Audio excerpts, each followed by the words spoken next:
Hi everyone, welcome back to my channel. My name is Meghna.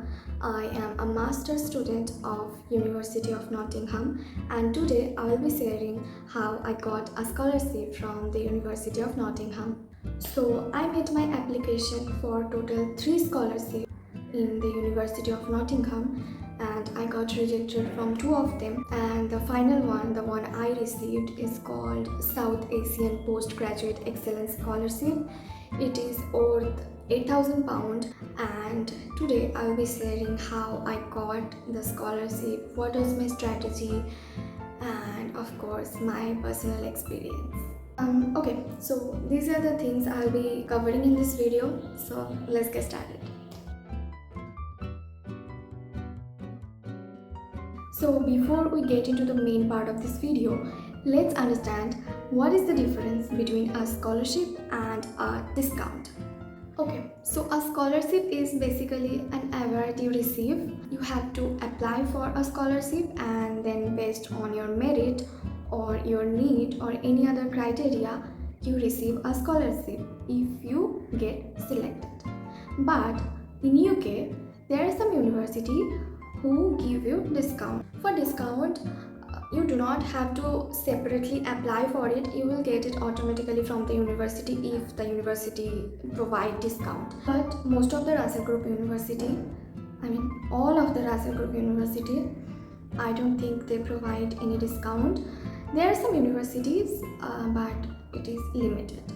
So yeah, for scholarship you have to apply for it, and there is a certain amount of candidate get selected for it. But in discount, if your university provide a discount, all of the students will get that same amount of discount. Now let's talk about the types and the process of a scholarship application. So when it's come to applying for a scholarship, different universities have different individual process.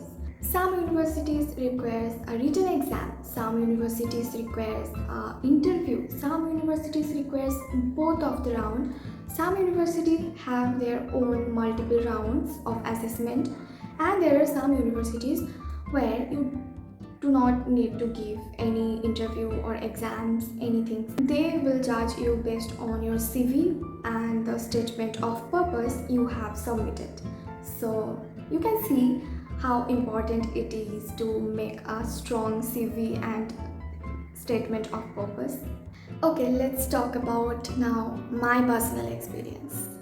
As I said, I had applied in total 3 scholarships. One was a developing solution scholarship, the second one was great scholarship, and the third one which I got is South Asian Postgraduate Excellence Scholarship. When I got rejected from the developing solution and the great scholarship, I was very demotivated to even sit for the exam of the third scholarship. I thought there is no way I am gonna get this. But then I thought, what can be even worse? Let's just apply for it. Let's see what happens. So yeah, I did apply for it, and I used some good tricks. So first thing first, I went back to the website of the scholarship and read the full description of the scholarship to get an idea what is the purpose of the scholarship. You see, each and every scholarship has its own purpose. For example, the Developing Solution Scholarship was for the person who is very innovative, who can bring new ideas. And my scholarship was based on merit or work experience, anything you did new. So you need to understand the purpose before applying for the scholarship. So yeah, you need to have an idea of what they want from you, what is the purpose behind the scholarship to actually get the scholarship. The second trick is I prepared a list of questions. I prepared some answer for those questions, even though I didn't get those exact same questions, but it's good to be prepared and practice before sitting for the main exam. Okay, now I'm gonna talk about 2 main tricks I used. Number 1 is I tracked down the scholarship panel. I tracked down their email ID and I mailed them my CV and statement of purpose stating that, hey, I am Meghna Patro. I am applying for this course, and this is my CV, this is my resume, and this is my statement of purpose, and this is the scholarship I'm applying to. So if you spare just 2 minutes of your time, so yeah, something like that, I mailed them. And that was one thing I did. I did this thinking that when you apply for a scholarship, there are bunch of people who will apply for the same scholarship. So there is a tendency that the application panel or the scholarship panel will not notice you. So yeah, if you mail them separately, then they might notice you and might consider your application. I don't know, this is the thing that worked in my favor or not. I was constantly doubting my decision that, oh my god, I made a mistake, I shouldn't have done this. But yeah, now that I think about it, everything turned out pretty well. The last thing I did was I tracked down some of the people who got the same scholarship previous year on LinkedIn, and I sent them request. Some of them accepted, some of them, I don't know, I don't remember right now.